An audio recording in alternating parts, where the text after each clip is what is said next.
தனது மௌனத்தை ஒரு கடுமையான இன்ஸ்டாகிராம் பதிவின் மூலம் உடைக்கிறார்.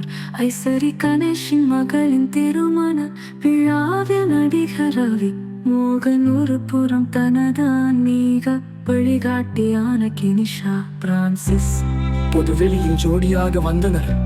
அனைவரின் பார்வையும் அவர்கள் மீதுதான் இருந்தது. ரவியின் திடீர் முடிவை பற்றி ஆர்த்தி தனது வாழ்க்கையில் ஒரு வருடமாக நான் கவசம் போல மௌனத்தை சுமந்தேன். தனது 2 இளம் மகன்களை பாதுகாப்பதற்காக.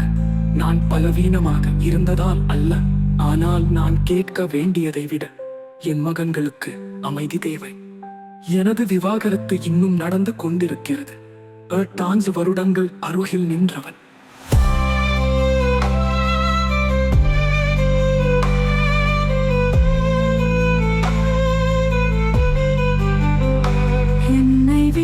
விலகிச் செல்லவில்லை. துரோகத்தை எதிர்கொள்ளும் போது பெண்கள் எப்படி மௌனத்தை சகிக்க வேண்டும்? நான் ஒரு தங்கத்தின் மீது பேராசைப்பட்டவள் என்று குற்றம் சாட்டப்பட்டே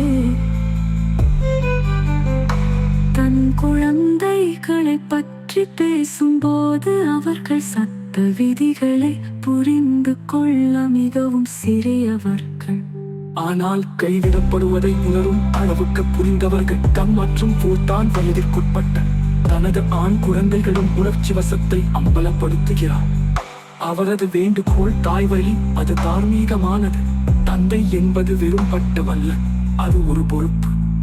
ஆர்த்தி தனது பதிவை உறுதியுடன் முடிக்கிறார். நான் அழவில்லை, நான் கத்தவில்லை, நான் நிமிர்ந்து நிற்கிறேன். ஏனென்றால் நான் வேண்டும் இன்னும் உங்களை அப்பா என்று அழைக்கும் 2 பையன்களுக்காக, அவர்களுக்காக நான் ஒருபோதும் பின்வாங்க மாட்டேன்.